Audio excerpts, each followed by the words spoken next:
like love, love, love, and music. La la la, love, love, love, love.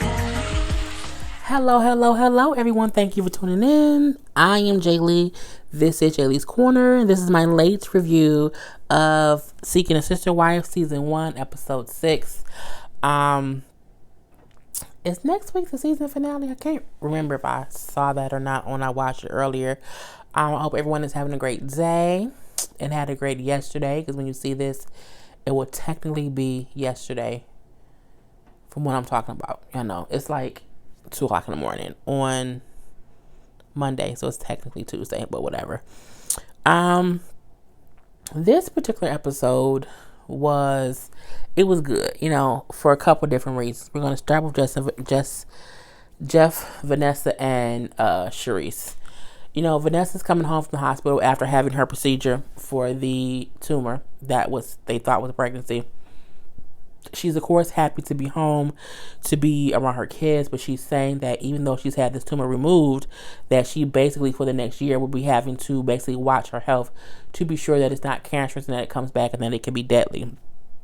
And, Charisse is basically relieved to basically have Vanessa back. And Vanessa was grateful that Charisse was a sister wife to help, I guess the household or whatever. So that was a cute thing to see how they both were happy. The other one were back, and both for different non-selfish reasons, basically.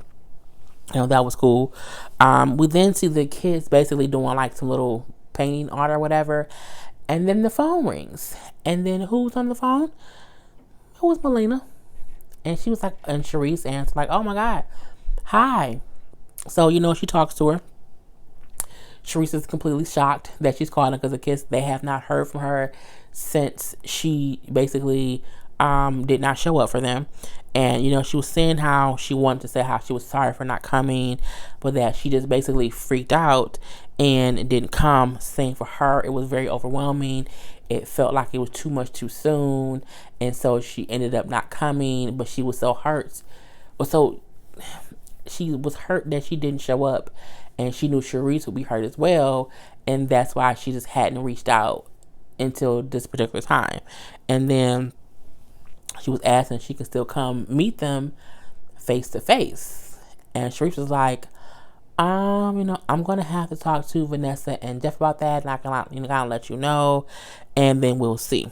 So, she do go talk to Jess and Vanessa. They are also just as shocked that she called out the blue after them not hearing from her. And, they're shocked that she called, and they both kind of feel like, how can we trust her this time when she played us the last time? And we don't know if she's going to do it again, basically. And I feel like I'm like, well, tell her if she wants to come see y'all that she can come. Like, don't worry about going to pick her up from the airport. Don't worry about having the kids make signs of her coming to meet the kids. I do think it could have been more of a thing to where she was coming to see the adults, not coming to be a part of their, join the whole brood. I think that is the reason why she got so overwhelmed. Even though she agreed to come, I still think the actual coming part, actually get on the plane to see them, it could have freaked her out. And she could have been more of an adult and just said, hey, I'm a bit overwhelmed. I'm not going to come this time. Maybe I can, talk to you guys a bit more and then see what happens there. But she didn't do that, so she just didn't come. So the next thing that we see is Charisse is out at a restaurant waiting for Melina, because she supposes in town to visit and she wants to see her basically face to face. And this time she shows up, and they're very, very happy to see each other. They hug or whatever. It was almost like lesbian-ish. I was like, what's going on here? And, she says how she just wants to give an explanation about what she did and why she did it. Saying that I was just nervous, because it's just me. And you guys have this big family and this big dynamic, and it's just me. And she said, while I do have a great connection with you, I don't have that same connection with Jeff or with Vanessa. So for me, it was just really overwhelming thinking I'm going to come and see these people who have this big family, and I only have a connection with one of the members of the family. So, I get it, But then again, you could have said that. It is what it is. What it is. So, Sharice says, like, I know it was weird or whatever she said, but Jeff really does want to meet you. She brings up how Jeff, I think it's like Jeff was just busy or whatever, and then she said, with Vanessa was pregnant. Well, we thought she was pregnant. It wasn't a pregnancy. It was a tumor. The whole rundown of it. And she's like, so she was consistently sick. So that can be a reason why you didn't get to bond with her, because she was going through a lot at that particular time, and we didn't even know the reason she was sick was because it wasn't a baby. It was a tumor. So they just basically plan to all meet up, the four of them, for lunch, so that she can finally see Jeff and Vanessa in person. And she says how she's good with that because she wants to see if she can have a connection to Jeff and Vanessa. So that was their whole story, basically. See, in 5 minutes. Ashley and Dominic. I'm still pissed off at Dominic for sleeping with Jocelyn. I really, really am. And we see how Ashley is at this point talking to her sister, telling her how they're no longer pursuing Jocelyn, and she kind of tells her why, saying, her and Dimitri was kind of, we had a group date, then her and Dimitri had a solo date, and then her and Dimitri had a late night cap, a nightcap, and they kind of hooked up or whatever. And she then says, and Jocelyn did not discuss it with me. Now, I didn't like this simply because Ashley kind of put it all on Jocelyn, saying, Jocelyn didn't tell me, so I didn't want to move forward with it. No, your husband slept with that girl, and you can't make it seem as if because she didn't say something about it that she was fully to blame. Your husband should not have fucked that girl. That should have been the initial issue of why y'all not moving forward. We had an agreement. My husband broke that agreement, and then not only did he break that agreement, the girl who he broke it with, she also did not talk to me about what happened. It was a group issue. It wasn't they hung out and they slept together and then she didn't talk to me about it. No, your husband did something wrong first. That was the first issue. The second issue was she ain't talk about it. That part I completely get, but it was what it was. The sister then says, is that a thing where y'all won't move forward with more people or whatever, or maybe you can think to find someone you already know who could be open to y'all situation. And that was weird for me, solely because I don't want to share my husband with someone I already know. If I was to do it, I do think I would want it to be someone completely separate who we got to know specifically for this reason. Because I felt like if I know you and you've known my man and now you're okay with coming in between in with us, you always wanted to. That's just my personal opinion. So, it is what it is. We then see Ashley basically talking to Dimitri like, well, hey, I talked to my sister, told her about it not working out with Jocelyn, and she made a good suggestion that maybe we can talk to or find someone who I already know, who I'm already friends with. And I thought to myself, I don't have no friends I would want to share my man with. Not a one. And I have great friends. I just couldn't do it. She then brings up that she has a friend who is intrigued about the lifestyle within itself. And, what's the girl's name? Jakira. Or Jakira. Jakir. I think it was Jakira. And, so she shows him a picture of this girl who she is basically like online friends. So it's basically someone who a Facebook friend who you never met before. But y'all are, y'all talk on Facebook, or social media friends, internet friends or whatever. And says how she shows him the picture. First thing he says, she's cute. That's the same shit he said about Jocelyn. Don't be a repeat offender. Don't be a repeat offender. Don't be a repeat offender. And from there, she says, but she already has 5 kids. I'm like, God damn it. She has 5 kids. Dimitri says, well, that's cool, but also very scary because 1, it's cool because it would give us an instant huge family. We would end up having 8 kids. He's like, but for 2, she has 5 kids. So it would go from 3 kids to 8 kids. So it's a good thing and also a very shocking thing. And he's like, if you've already connected with her and you're open to it, I'm open to it too. And it's something to check into. I do think if they're going to do their lifestyle, I do think it would be best if it was someone that Ashley was already comfortable with. Simply because if she's already comfortable with her, then maybe she would be okay if he did stuff with the girl. And I think at the end of the day, she wasn't fully okay with Jocelyn yet because she didn't know her. So maybe this could be the solution to their problems. Who knows? So they then end up setting up a video chat with the girl. And the first thing I said to myself is, her voice is deep. And I said, well, is she a man? But we know she's not a man. She has fat kids. But she just has a very deep voice. And at first I was looking like, no, she has fat kids. It's okay. But yeah, she has a very deep voice. She says how she kind of thinks how polygamy is just a different type of family dynamic. She was saying how, she's always wanted some kind of tribe to live and sustain herself with this kind of tribe of people, and polygamy is just a different way to do that. And she has 4 girls and 1 boy, ranging from ages to 14 years old to 1 year old.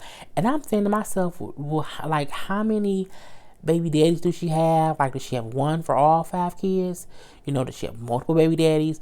And then if she has multiple baby daddies, like, how do they fit into the family?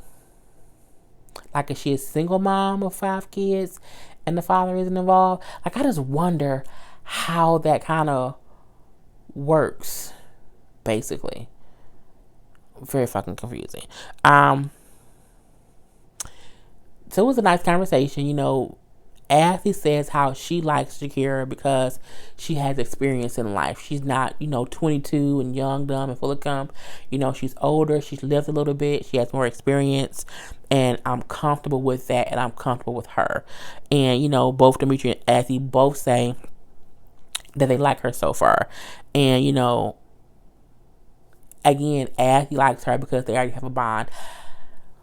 While I still am pissed off because he slept with that damn girl, I still feel like in one way or another, this is a little bit more for him than her.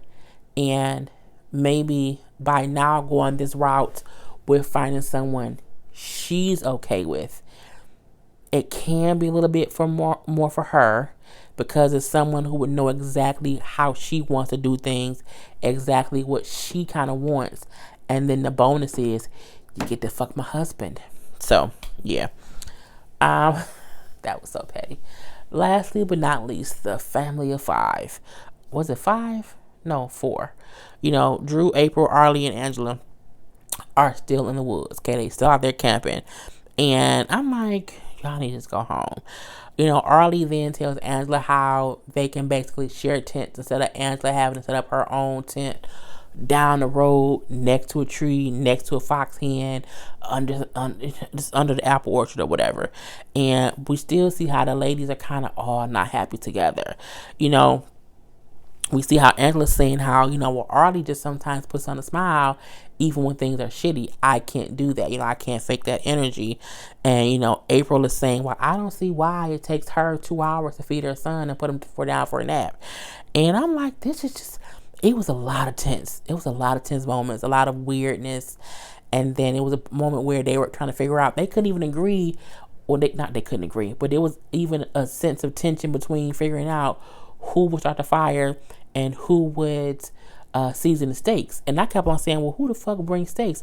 You should have brought some hot dogs or some beef sausages, or just something easy. Y'all brought food that really has to be like thoroughly cooked, and I'm just like, it was just too much. And I'm like, girl, just let it go.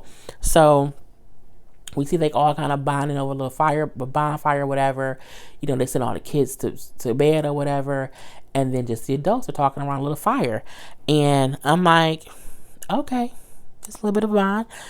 April saying how, it's so good to have them all together and camping together, and how they all can kind of get along when they're, out camping and outdoors. You then see Arlie speak up.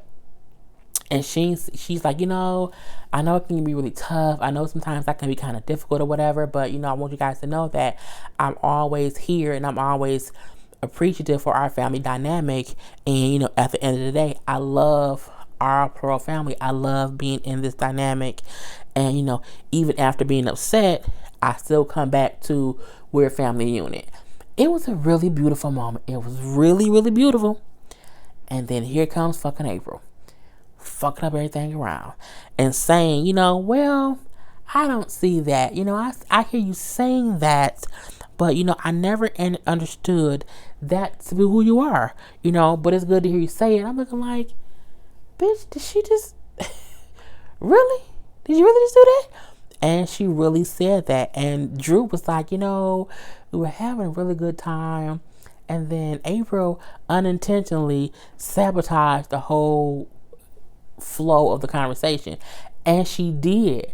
And, you know, from there, you know, audience, and like, we always had the same conversation. And when we do, you always say that you don't understand that that's who I am. But I consistently say that, and you act like I never say it. And Drew was like, you know, I kind of argue about this for hours. You know, let's just say that we've heard her say it and leave it at that. And Arlie is saying, you know, is it because I just get angry that you assume that I don't care anymore? She said, just because I get angry does not mean I'm not happy here after I'm no longer upset anymore. And, you know, April just keeps trying to say, wait. Yeah, she kept trying to say, well, there's just this tense energy around you, Arlie, and I just don't know what it is. Bitch, is you. The tense energy around the house is April. It is. Fuck it. It's April, and she needs to understand that. And it was weird because when Drew said, you know, she unintentionally changed the whole dynamic of the conversation because he knew she said some bullshit to throw a monkey wrench in the situation and just kind of muck it all up. And they kind of ended at that. And you see Angela, like, you know, when they start going at it, and, you know, I kind of stay out of it because I'm already having my own issues with April. But it was weird because it was like April couldn't just accept the good things that Arlie was saying about their family dynamic. She had to find some kind of negative into it. And that's because I feel like that's who she is, and it is what it is. Next we see everyone is back at home, and, you know, all the kids are outside playing, and the parents are also, well, not Drew, but the moms are all outside or whatever. And then Drew comes out and says, you know, I need to have a conversation with, you know, the adults. We need to go have an adult conversation. So they all go in the house, and, you know, he comes out to say, you know, some of the neighbors have called the landlord and said they think that, you know, they're polygamous living in the house, and, you know, they kind of figured out that we're polygamous. And, you know, now this is now a real issue because the landlord can open up an investigation, which could then get us prosecuted, and we couldn't go to jail. And he was like, you know, because it's illegal to be a polygamist in Utah. And, you know, at that point, Angela says, like, you know, I don't feel like it's worth the risk of us fighting, potentially going to jail. Because I don't want to risk losing my child, and I'm not trying to fight this fight. And then Drew said, you know, he's tired of even having to basically live in hiding, you know, kind of be oppressed, for lack of a better word, for them, and kind of just held under the thumb of this is the law in Utah and you have to follow it, even if that's not how you're living. And he then says, it's time for us to move out of state. Like, we have to move now because he said because the landlord, I guess, called him and kind of gave him a heads up of sort. He's like, so, you know, we just have to kind of just plan to, at any moment, we have to move. And, you know, Arlie then says, you know, even though her family is there in Utah, and, you know, her family, her friends, she says she's tired of living the life that it is there. And so she is open to move to a different state just to no longer be under that scrutiny. And Angela basically agrees with her. And so Drew said, you know, okay, we can all start looking for housing somewhere. Like, we need to pick a state, you know, for one. And then, you know, or if each person picks a different state, you know, you have to find housing there. And he's like, and we have to basically just start packing and getting ready to move, because again, it can be at any moment.